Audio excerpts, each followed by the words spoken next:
പൂജ്യരായ എല്ലാ പ്രിയ കുടുംബാംഗങ്ങൾക്കും നിറഞ്ഞ മനസ്സോടെ, നിറഞ്ഞ ഹൃദയത്തോടെ, നിറഞ്ഞ പരമപവിത്ര ഭാരതമാതാവിൻ്റെ സ്മരണയോടെ, ഋഷിവര്യന്മാരുടെ സന്ദേശങ്ങളുടെ സ്മരണയോടെ സുപ്രഭാത വന്ദനം. പുരാണങ്ങൾ കഥകളിലൂടെ ജീവിത സന്ദേശം നൽകുകയാണ്. നന്മ ചെയ്തവർക്ക് എന്ത് സംഭവിക്കും, തിന്മ ചെയ്തവർക്ക് എന്ത് സംഭവിക്കുമെന്ന് കഥകളിലൂടെ പുരാണങ്ങൾ വിവരണം നൽകുന്നു. അനുഭവങ്ങളിലൂടെ നന്മ ചെയ്യുന്നവർക്ക് എന്ത് സംഭവിക്കും, തിന്മ ചെയ്യുന്നവർക്ക് എന്ത് സംഭവിക്കുമെന്ന് ഇതിഹാസങ്ങൾ വിവരിക്കുന്നു. അതേസമയത്ത് നല്ല ധീരമായ സന്ദേശങ്ങൾ പ്രത്യക്ഷമായിട്ടും പരോക്ഷമായിട്ടും കഥകളില്ലാതെ, അതേപോലെ വ്യക്തി അധിഷ്ഠിത അനുഭവങ്ങളില്ലാതെ ഒരു രാഷ്ട്രത്തിനും ഒരു സമൂഹത്തിനും വേണ്ടി എന്താണ് സന്ദേശം നൽകേണ്ടത് എന്ന് പ്രത്യക്ഷമായിട്ടും പരോക്ഷമായിട്ടും. അങ്ങനെ പറയാൻ കാരണം എന്താ വെച്ചാൽ, ചിലപ്പോൾ വായിക്കുമ്പോൾ തന്നെ അതിൻ്റെ അർത്ഥം മനസ്സിലാവും, ചിലപ്പോൾ ഉള്ളിലേക്ക് ഇറങ്ങി ചെന്ന് വേണം അർത്ഥം മനസ്സിലാക്കാൻ. അങ്ങനെ വേദങ്ങൾ സന്ദേശങ്ങൾ നൽകുന്നു. പ്രാർത്ഥനാ രൂപത്തിലും വിവരണ രൂപത്തിലും സ്തുതി രൂപത്തിലും ധന്യമായ ജീവിതത്തിന് ആവശ്യമായിട്ടുള്ള സന്ദേശങ്ങൾ നൽകുന്നു. ഉപനിഷത്തുക്കൾ ജീവിത സത്യങ്ങളാണ് നൽകുന്നത്. ശരിക്കും പച്ച ജീവിതം എന്താണ് എന്ന്. അവിടെ കഥകളില്ല, ഉപനിഷത്തുക്കളിൽ കഥകളുണ്ടെങ്കിലും കഥകൾക്ക് പ്രാധാന്യമില്ല. ജസ്റ്റ് ഒരു കഥയുടെ ആരംഭമായിരിക്കും, ബാക്കി മുഴുവനും അനുഭവങ്ങൾ, നമ്മുടെ ജീവിതത്തിലുള്ള ജീവിത സത്യാനുഭവങ്ങളായിരിക്കും ഉപനിഷത്തുക്കളിൽ. വേദം വേറൊരു ലെവലാണ്. അതിനകത്തുനിന്ന് കാര്യങ്ങൾ മനസ്സിലാക്കാൻ തന്നെ വളരെയധികം നല്ല സ്ട്രെങ്ത് വേണം, ഇൻ്റലക്ച്വൽ സ്ട്രെങ്ത് വേണം. അപ്പം അതുകൊണ്ട് ആദ്യത്തെ കുറച്ച് ദിവസത്തേക്ക് ചെറിയ ഒരു ബോറിംഗ് തോന്നുമെങ്കിലും അത് കഴിഞ്ഞാൽ അത് വളരെ രസകരമായിരിക്കും എന്നെനിക്ക് തോന്നുന്നു.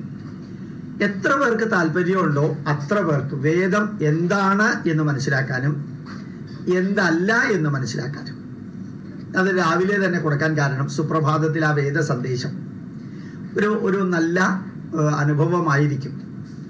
ആദ്യത്തെ ദിവസം ഇന്ന് മാത്രം ഞാൻ ആ വേദത്തിൻ്റെ മന്ത്രങ്ങൾ കുറച്ച് വായിച്ചിട്ടായിരിക്കും മലയാളം വിവരിക്കാം. സാധാരണ 4 മണിക്ക് ക്ലാസ്സിൽ വിവരിക്കുന്ന മാതിരിയല്ല, വെറുതെ ഇങ്ങനെ കാഷ്വലി ഇങ്ങനെ വിവരിച്ചുകൊണ്ട് പോവാം. അതായത് ഒരു ഔട്ട്ലൈൻ വേദത്തിനെ കുറിച്ചിട്ട് സാധാരണക്കാർക്ക് ലഭിക്കണം, മലയാളികൾക്ക് ലഭിക്കണം, എല്ലാ മതത്തിലുള്ളവർക്ക്. അത് മാത്രമാണ് ഇതിൻ്റെ ഉദ്ദേശം. ഒരു പക്ഷേ വേദം എന്താണെന്ന് മുഴുവനും മനസ്സിലാക്കാൻ സാധിച്ചില്ലെങ്കിലും വേദം എന്തല്ല എന്ന് മനസ്സിലാക്കാൻ സാധിക്കണം. അതാണ്. അതുകൊണ്ട് ഞാൻ നിങ്ങളോട് പറഞ്ഞു പരമാവധി ഷെയർ ചെയ്യുക. എന്നിട്ട് നിങ്ങൾ ഈ രാവിലെ 7:15 തന്നെ നിങ്ങളുടെ കുടുംബ പ്രാരബ്ധങ്ങൾക്കിടയ്ക്ക് വരണം നിർബന്ധമില്ല, സാവധാനത്തിൽ കേട്ടാലും മതി. ഇനി നമുക്ക് ഞാൻ ആദ്യം ഇന്നത്തെ ദിവസം മാത്രം കുറച്ച് വേദമന്ത്രങ്ങൾ വായിച്ചിട്ട് വേദത്തിലേക്ക് കിടക്കാം. ഒന്നാമത്തെ സൂക്തത്തിന്റെ അർത്ഥമാണ് പറഞ്ഞുകൊണ്ട് പോകുന്നത്, റിക്കല്ല, ഇങ്ങനെ പറഞ്ഞുകൊണ്ടേ പോവുകയാണ്. അതുകൊണ്ട് ഒരു റിക്ക 2 റിക്ക എന്ന് നമ്മൾ പറയുന്നില്ല, മറ്റേ വേദ ക്ലാസ്സിൽ പറയുന്ന മാതിരി.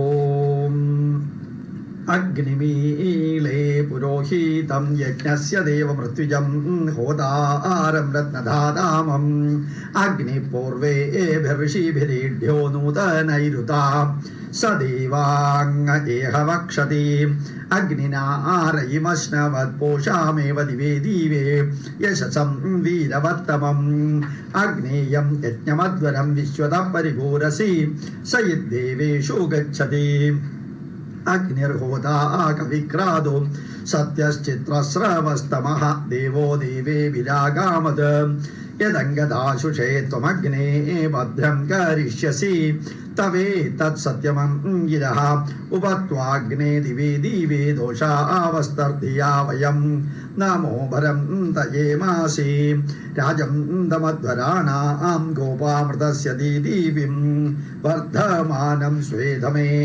സനപ്പിദേവ സൂനവേഗ്നേ സോപായനോ ഭാവാം സജസ്വാനസ്വസ്തയേ വായവായാഹി ദർശത്തെ മേ സോമാ അരം കൃതാഃ തേഷാം പാഹി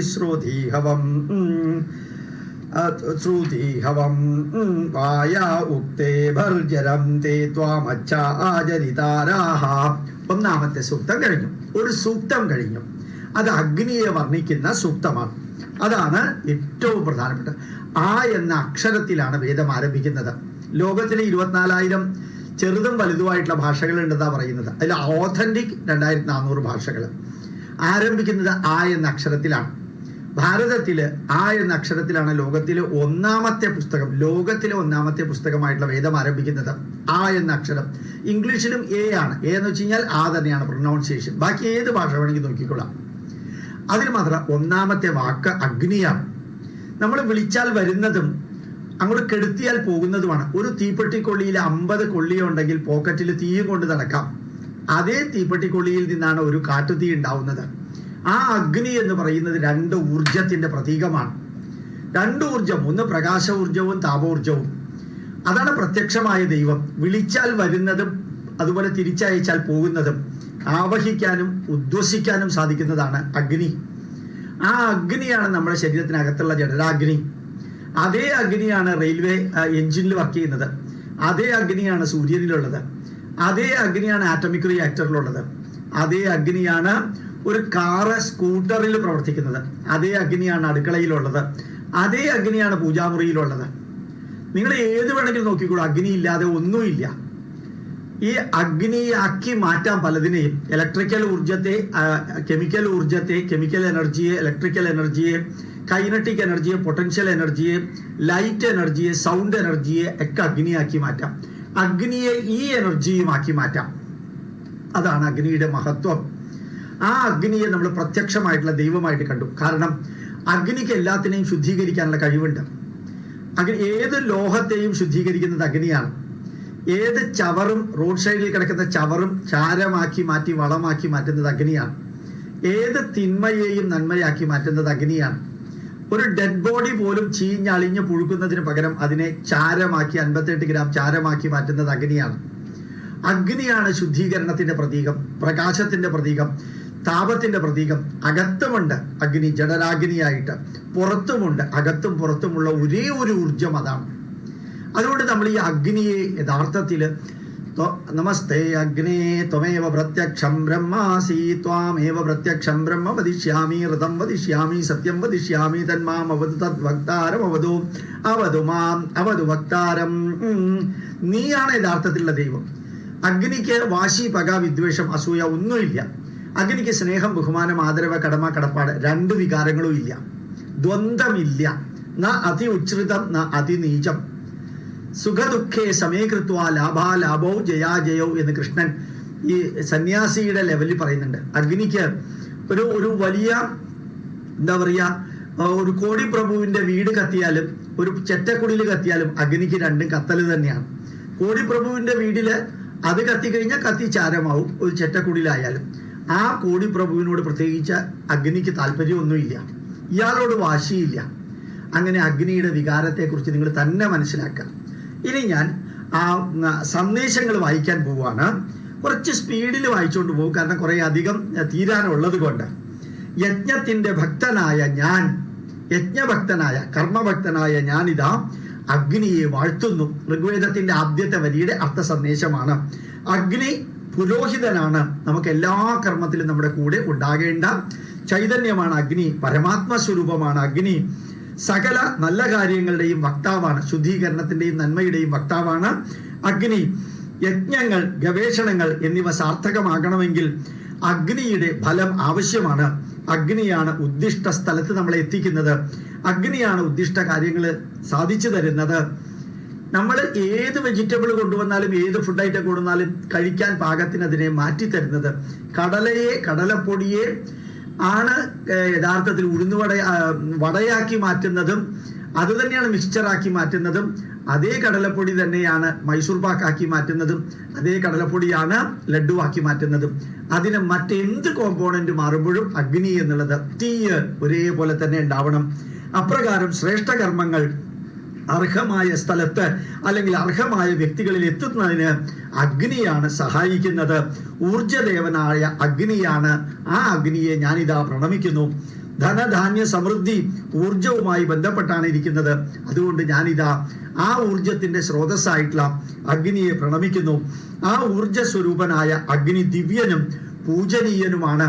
പൂജാമുറിയിലും അതുണ്ട്, അടുക്കളയിലും അതുണ്ട്, ശ്മശാനത്തിലും അതുണ്ട്, സൂര്യനിലും അതുണ്ട്, നമ്മുടെ ഹൃദയത്തിലും നമ്മുടെ ശരീരത്തിലും ജഡരാഗ്നിയായിട്ട് അത് നിലനിൽക്കുന്നു. ആ ഊർജ്ജസ്വരൂപനായ അഗ്നി ദിവ്യനും പൂജനീയനുമാണ്. ആധ്യാത്മിക തലത്തിൽ അത് ദേവനും, ഭൗതിക തലത്തിൽ അത് പുരോഹിതനുമാണ്. ആധ്യാത്മിക തലത്തിൽ ദേവനും, ഭൗതിക തലത്തിൽ സകല പ്രക്രിയകളുടെയും ആധാരവുമാണ്. ഒരു വാഹനം ഓടുന്നെങ്കിൽ സ്പാർക്ക് അഗ്നിയായിട്ട് മാറുകയാണ് പെട്രോൾ കത്തുമ്പോഴത്തേക്കും. അതേമാതിരി നേരത്തെ പറഞ്ഞത് ചിന്തിച്ചു നോക്കുക. ആ നിലയിൽ യാന്ത്രിക പുരോഗതിയും യന്ത്രങ്ങളുടെ പുരോഗതിയും ഇവിടെ അഗ്നി സംബന്ധമായിട്ട് ഋഷിവര്യന്മാർ ഉദ്ദേശിക്കുന്നുണ്ട്. അനാദിയായ വേദത്തില് അപൗരുഷേയ, അനാദി എന്ന് വെച്ചാൽ എന്നാ വേദങ്ങൾ എഴുതിയതെന്ന് അറിഞ്ഞൂടാ, അപൗരുഷേയമായ വേദത്തില് മനുഷ്യർക്ക് ഇങ്ങനെ ഒരു മന്ത്രങ്ങൾ എഴുതാൻ സാധിക്കാത്തത് കൊണ്ട്, മനുഷ്യ സാധ്യത്തിന് അതീതമായതുകൊണ്ട് അപൗരുഷേയമായ അഗ്നിയാണ്. അതുകൊണ്ട് അഗ്നിയെ ഞാനിതാ സ്തുതിക്കുന്നു, അഗ്നിയെ ഞാനിതാ വിവരിക്കുന്നു, അഗ്നിയെ ഞാനിതാ പൂജിക്കുന്നു, അഗ്നിയെ ഞാൻ ബഹുമാനിക്കുകയും ചെയ്യുന്നു. അനുപമമായ ഈ മഹത്വമാണ് അഗ്നിയെ ഞാൻ ഋഗ്വേദത്തിന്റെ പ്രഥമ സ്തുതിയില് സ്ഥാനം കൊടുത്ത് വർണ്ണിച്ചു. അഗ്നിയെ ഞങ്ങളെ സംരക്ഷിക്കുക, ഞങ്ങൾ അവിടത്തെ ദാസന്മാരായി പ്രവർത്തിക്കുന്നു. അടുത്ത ദിക്കിലേക്ക് കടക്കാണ്. പൂർവികന്മാരായ ഋഷിമാർക്ക് അതീന്ദ്രിയ ജ്ഞാനം ഉണ്ടായിരുന്നു. അവരുടെ ആറാമത്തെ സെൻസ് പ്രവർത്തിച്ചിരുന്നു. ഈ അപൗരുഷേയരായ ഋഷിമാരുടെ, മന്ത്രദൃഷ്ടാക്കളായ ഋഷിമാർക്ക് ഈ പ്രകൃതിയിലുള്ള ചൈതന്യത്തെ മനുഷ്യരൂപം കൊടുക്കാതെ തന്നെ ചിന്തിക്കാൻ സാധിക്കുമായിരുന്നു. അവർക്ക് അതീന്ദ്രിയ ജ്ഞാനം ഉണ്ടായിരുന്നു. ആകയാൽ ഒരു കാര്യത്തിലും അവർക്ക് അജ്ഞാനം ഉണ്ടായിരുന്നില്ല. അവർക്ക് ഒരു കാര്യത്തിലും അറിവില്ലായ്മ ഉണ്ടായിരുന്നില്ല, ഇഗ്നോറൻസ് ഉണ്ടായിരുന്നില്ല. അവർക്ക് പോലും സ്തുതിക്കാൻ യോഗ്യമായതായിരുന്നു. ജ്ഞാനികളുടെ പരമകാഷ്ഠയിൽ നിൽക്കുന്ന വേദമന്ത്രങ്ങൾ എഴുതിയ ഋഷിമാർക്ക് അവര് കണ്ടെത്തിയത് സ്തുതിക്കാൻ ഏറ്റവും പറ്റിയത് അഗ്നി തന്നെയാണ്. ലോകത്തിന്റെ ഒന്നാമത്തെ പുസ്തകമായിട്ടുള്ള ഋഗ്വേദത്തിലെ ഒന്നാമത്തെ വാക്കായിട്ടുള്ള അഗ്നിയിലെ ഒന്നാമത്തെ ഋക്കായിട്ടുള്ള അഗ്നിയുടെ വിവരണത്തിലെ ഒന്നാമത്തെ സൂക്തത്തിൽ അഗ്നിയെ തന്നെ ആരാധിച്ചു. അതുകൊണ്ട് നൂതനന്മാരായ നമ്മളാലും, നമ്മൾ മോഡേൺ ആയിട്ടുള്ള നമ്മള് വേദം എഴുതിയിരിക്കുന്നവരാ പറയുന്നത് അവർ നൂതനന്മാരാണെന്ന്. അപ്പൊ അവരെക്കാൾ എത്രയോ പുറകോട്ട് ജീവിച്ചിരുന്നവർ അഗ്നിയെ സ്തുതിച്ചു. നൂതനന്മാരായ നമ്മളാലും വി ആർ നോവൽ, നമ്മൾ മുമ്പിലുള്ളവരാണ്.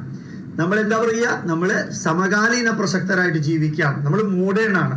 നമ്മളെക്കാൾ ഏൻഷ്യന്റ് ആയിരുന്നവര് പൂർവേഭിർ ഋഷി വിരിഡ്യോ നൂതനൈരുത, നമ്മൾ മുമ്പിൽ നിൽക്കുന്നവരാണ്. പൂർവേഭിർ ഋഷിഭിർ, പണ്ട് ജീവിച്ചിരുന്ന ഋഷിമാരും സ്തുതിക്കാൻ ഏറ്റവും യോഗ്യൻ അഗ്നിയാണെന്ന് കണ്ടിരുന്നു. ആ അഗ്നി തത്വ രഹസ്യം എന്ന കാര്യത്തിൽ ഒരാൾക്കും തർക്കമില്ല. മോഡേൺ സയൻസ് എടുക്കുമ്പോൾ അഗ്നി അതൊരു അത്യുജ്വലമായ പ്രതിഭാസമായി മാറുന്നു. സ്തുതിക്കപ്പെടുന്നതിന്റെ മഹത്വം മനസ്സിലാക്കിയാണ്. എന്ത് ഗംഭീര വരിയ നോക്കാം. ഏതെങ്കിലും ഒന്നിനെ സ്തുതിക്കുന്നുണ്ടെങ്കിൽ, വിവരിക്കുന്നുണ്ടെങ്കിൽ, പ്രാർത്ഥിക്കുന്നുണ്ടെങ്കിൽ അതിന്റെ മഹത്വം അറിഞ്ഞുകൊണ്ടാണ്. അതുകൊണ്ട് സ്തുതിക്കപ്പെടുന്നതിന്റെ മഹത്വം മനസ്സിലാക്കിയാണ്. അതിനാൽ യജ്ഞകാര്യങ്ങളിൽ, ഗവേഷണ കാര്യങ്ങളിൽ അഗ്നി തത്വത്തെ ശ്ലാഘിച്ചിരുന്നു, പുകഴ്ത്തിയിരുന്നു എന്ന കഥനത്തിന്റെ പിന്നിൽ അവർ അഗ്നിതത്വം നമ്മുടെ പൂർവികർ നല്ലവണ്ണം അറിഞ്ഞിരുന്നു എന്ന് മനസ്സിലാക്കാം. അതുകൊണ്ട് അഗ്നിയുടെ ജ്ഞാനം പൂർവികർക്ക് നല്ലവണ്ണം ഉണ്ടായിരുന്നു. ഊർജ പ്രക്രിയയിൽ അന്തർഗതമായിരിക്കുന്ന ആ അഗ്നിതത്വം ഗവേഷണ പാഠവമുള്ള യാജ്ഞിക വിദ്വാൻമാർക്കെല്ലാം, ഗവേഷണ പാഠവമുള്ള സയന്റിഫിക് അപ്രോച്ചുള്ള, റാഷണൽ ആൻഡ് ലോജിക് അപ്രോച്ചുള്ള നമ്മുടെ പൂർവികർക്ക്, യാജ്ഞിക വിദ്വാൻമാര്, യജ്ഞകർമ്മങ്ങൾ ചെയ്യുന്ന വിദ്വാൻമാർക്കും നല്ലവണ്ണം അറിയാമായിരുന്നു. അവരെ അഗ്നിയുടെ മഹത്വം ആകർഷിച്ചിരുന്നു. അടുത്തത്, അഗ്നിതത്വം മനസ്സിലാക്കുന്നത് ഗവേഷണ വിദ്വാനാണ്, സയന്റിസ്റ്റുമാരാണ്, ശാസ്ത്രജ്ഞന്മാരാണ് അഗ്നിതത്വം മനസ്സിലാക്കിയിരിക്കുന്നത്. അഗ്നിയെ ബലവത്തായി ഉപയോഗിക്കാനുള്ള കണ്ടുപിടുത്തങ്ങൾ ദിനം പ്രതി ചെയ്തുകൊണ്ടേയിരിക്കുന്നു. ആറ്റമിക് റിയാക്ടറിലൂടെ അഗ്നി ഉണ്ടാക്കാം, ഇലക്ട്രിസിറ്റിയിലൂടെ അഗ്നി ഉണ്ടാക്കാം, കൽക്കരിയിലൂടെ അഗ്നി ഉണ്ടാക്കാം, അതിൽ പെട്രോളിലൂടെ, ഡീസലിലൂടെ അഗ്നി ഉണ്ടാക്കാം. ഇതിലെ പലതും പണ്ടുണ്ടായിരുന്നില്ല.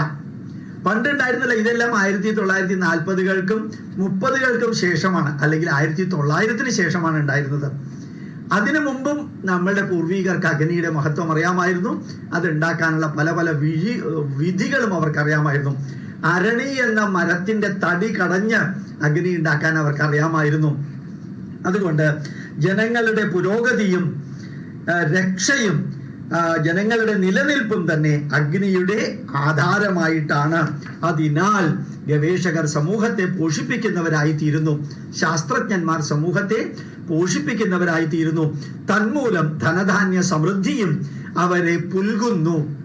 അപ്പൊ ഗവേഷണം നടത്തി അഗ്നിയെ ഉപയോഗിച്ച് ധനധാന്യ സമൃദ്ധിയും സന്തോഷവും എല്ലാവിധത്തിലുള്ള സംതൃപ്തിയും ജനങ്ങൾക്ക് നൽകുന്നത് അഗ്നിയിലൂടെയാണ്.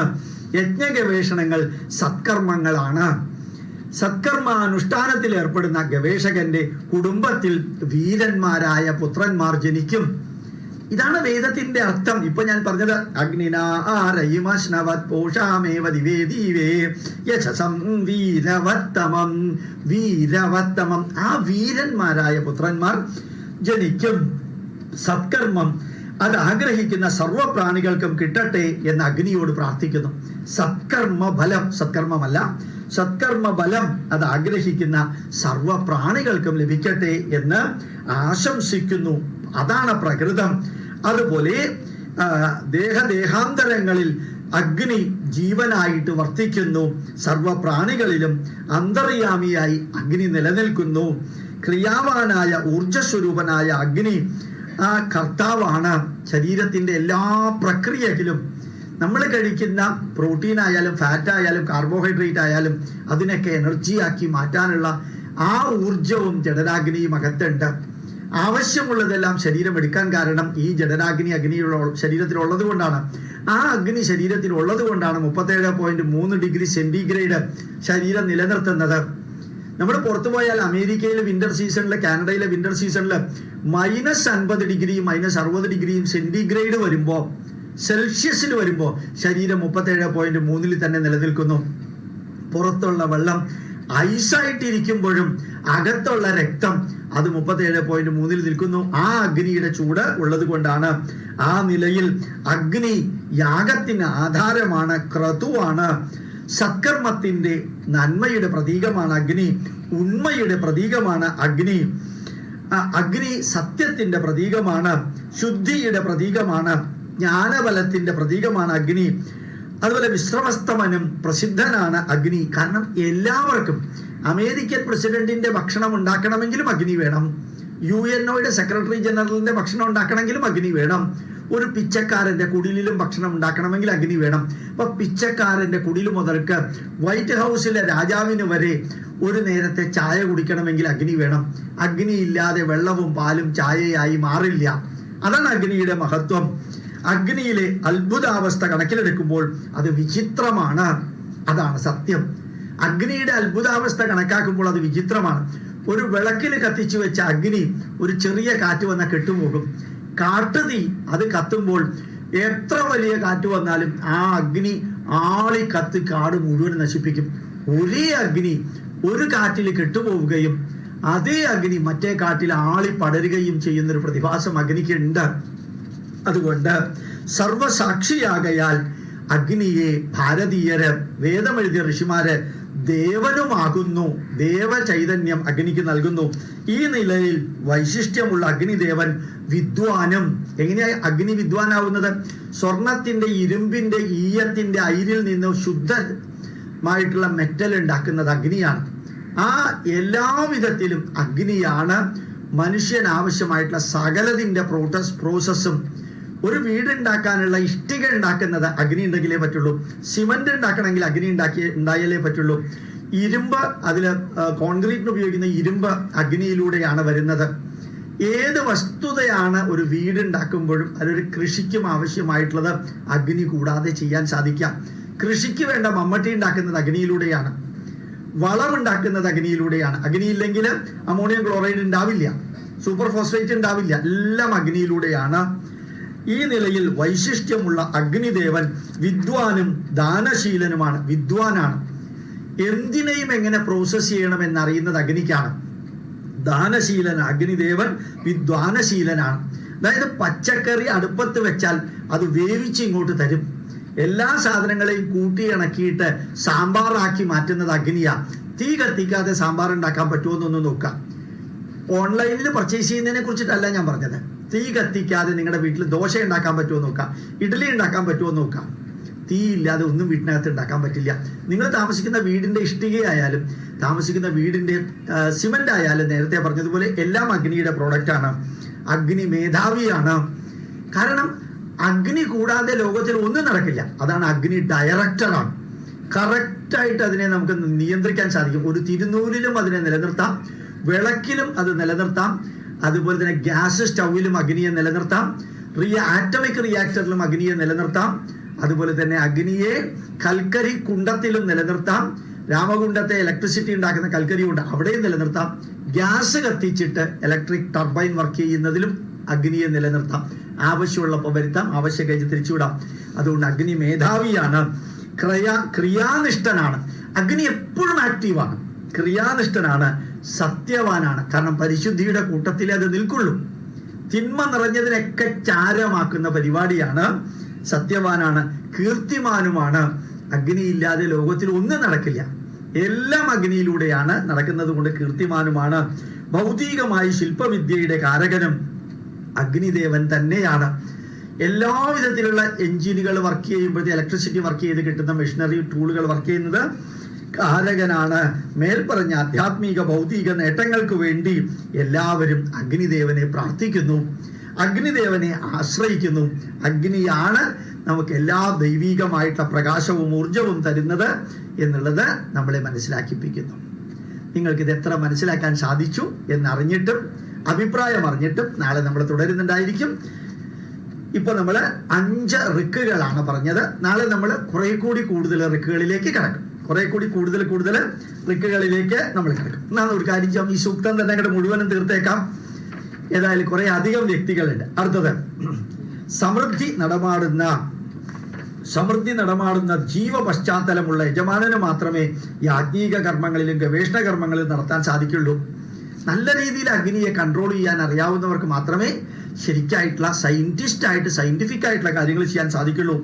ദാനധർമാദികൾ ചെയ്യാൻ നല്ല ധാർമ്മിക ബോധമുള്ളവനെ സാധിക്കുള്ളൂ. ഈ യാഗങ്ങൾ യജമാനനെ കൂടുതൽ ധനവാനാക്കുന്നത് അഗ്നികർമ്മങ്ങളിലൂടെയാണ്, യാഗകർമ്മങ്ങളിലൂടെയാണ് നമ്മൾ നടത്തുന്നത്. നോക്കാം, നമ്മൾ മൃത്യുഞ്ജയ ഹോമം നടത്തുന്നത്, ഗണപതി ഹോമം നടത്തുന്നുണ്ട്, പവമാന ഹോമം നടത്തുന്നുണ്ട്, എല്ലാം അഗ്നിയിലൂടെയാണ് നടക്കുന്നത്. അതേ അഗ്നിയാണ് ഡെഡ് ബോഡി ഉപയോഗിക്കാൻ ക്രവ്യാഗ്നിയായിട്ട് പോകുന്നത്. അതേ അഗ്നി തന്നെയാണ് വീട് പാല് കാച്ചാനായിട്ട് കുടം വെക്കുമ്പോഴത്തേക്കും കത്തിക്കുന്നത്.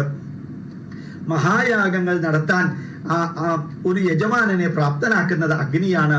പ്രഥമ യജ്ഞം കൊണ്ട് സിദ്ധമായ ദൈവിക ആനുകൂല്യം അടുത്തതിൻ്റെ എന്ന നിലയിൽ യാജ്ഞിക കർമ്മങ്ങൾ അഗ്നിയിലൂടെ നടക്കുന്നു.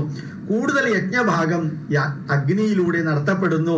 അപ്രകാരം യജ്ഞങ്ങൾ സാധകന്റെയും ദേവതയുടെയും ഐശ്വര്യം ഉണ്ടാക്കുന്നു. യജ്ഞങ്ങൾ സാധകന്റെയും ദേവതയുടെയും ഐശ്വര്യം ഉണ്ടാക്കുന്നു. ദാനധർമാദികളും യജ്ഞം കൊണ്ട് നടത്തുന്നത് അഗ്നി സാക്ഷിയായിട്ടാണ്. ദാനാദികൾ സ്വീകരിക്കുന്നതും അഗ്നിയുടെ തന്നെ ചൈതന്യത്തിന്റെ ഭാഗമാണ്. ഹേ ജ്ഞാനപ്രകാശനായ അഗ്നിദേവ, ഓരോ തരത്തിലുള്ള അറിവ് ആർജിക്കുന്നതിന് എല്ലാ ദിവസവും രാത്രിയെന്നോ പകലെന്നോ ഉള്ള ഭേദം കൂടാതെ അർപ്പണബോധത്തോടെ വിനയത്തോടെ കർമ്മനിരതനായുള്ള ഉത്സാഹത്തോടുകൂടി ഞങ്ങളിതാ അഗ്നിദേവ അങ്ങയെ ശരണം പ്രാപിക്കുന്നു. ആ വരിയുടെ മഹത്വം നോക്കാം. എപ്പോൾ ശരണം പ്രാപിച്ചാലും അഗ്നി വരും എന്നുള്ളതാണ്. രാത്രി 12 മണിക്ക് തീപ്പെട്ടിക്കുള്ളി ഉരച്ചാൽ 12 മണിയാണ് ഞാൻ വരില്ല എന്ന് അഗ്നി പറയില്ല. രാത്രി 12 മണിക്ക് നിങ്ങൾക്ക് പാലട പ്രഥമൻ ഉണ്ടാക്കണമെങ്കിൽ തീ കത്തിച്ചോളൂ, അഗ്നി വരും. 12 മണിക്കും വരും. നല്ല മഴയത്തും വരും, നല്ല വെയിലത്തും വരും, നല്ല തണുപ്പത്തും വരും. ആ വരി ഞാൻ ഒന്നുകൂടി വായിക്കുന്നു. ഹൃദയസ്പർശിയായിട്ടുള്ള വരിയാണ്. ഹേ ജ്ഞാനപ്രകാശകനായ അഗ്നിദേവ, ഓരോ തരത്തിലുള്ള അറിവ് ആർജിക്കുന്നതിന് എല്ലാ ദിവസവും രാത്രിയെന്നോ പകലെന്നോ ഉള്ള ഭേദം കൂടാതെ അർപ്പണബോധത്തോടുകൂടിയും വിനയത്തോടുകൂടിയും കർമ്മനിരതനാകാനുള്ള ഉത്സാഹത്തോടുകൂടിയും ഞങ്ങൾ അങ്ങയെ ശരണം പ്രാപിക്കുന്നു. അങ്ങ് ഞങ്ങളുടെ ക്ഷണം സ്വീകരിച്ച് അങ്ങ് ഞങ്ങളുടെ അടുത്ത് ഒരു വ്യത്യാസവും ഇല്ലാതെ വരികയും ചെയ്യുന്നു. വിദ്വാൻമാരുടെ ഉപദേശങ്ങൾ ഞങ്ങൾ എന്നും സ്വീകരിക്കുന്നു. സന്ദേശം നോക്കാം. വിദ്വാൻമാരുടെ ഉപദേശങ്ങൾ ഞങ്ങൾ എന്നും സ്വീകരിക്കുന്നു. ധനധാന്യാദികൾ ദക്ഷിണയായി കൊടുത്ത് വിദ്വാനെ ഞങ്ങൾ സൽക്കരിക്കുന്നു. ഞങ്ങൾക്ക് അറിവ് പകരാൻ സാക്ഷിയായിട്ട് നിൽക്കുന്ന, അറിവ് പകർന്ന് തന്ന് അതിന് സാക്ഷിയായിട്ട് നിൽക്കുന്ന അഗ്നിദേവ, അങ്ങയെ സാക്ഷി നിർത്തിയാണ് വിദ്വാൻമാരിൽ നിന്ന് ഞങ്ങൾ വിദ്യ നേടുന്നത് അങ്ങ് ഞങ്ങളെ അനുഗ്രഹിച്ചാലും. ദിവ്യമായ ശോഭയുടെ തിളക്കമാർന്ന അഗ്നിദേവ, അവിടുന്ന് യാഗരക്ഷ നടത്തി പ്രപഞ്ചത്തെ രക്ഷിക്കുന്നു. ഓരോ കർമ്മത്തിൻ്റെയും ആധാരം അതൊരു യാഗമാണ്, എല്ലാം ഒരു യജ്ഞമാണ്. സൂര്യനിൽ നടക്കുന്ന ഫിഷനും ഫ്യൂഷനും ഒരു യജ്ഞമാണ്. സൂര്യൻ പ്രകാശം തരുന്നത് ഒരു യജ്ഞമാണ്. ആ പ്രകാശം ഉപയോഗിച്ച് ഫോട്ടോസിന്തസിസ് നടക്കുന്നത് സൂര്യന്റെ താപവും പ്രകാശവും കൊണ്ടാണ്.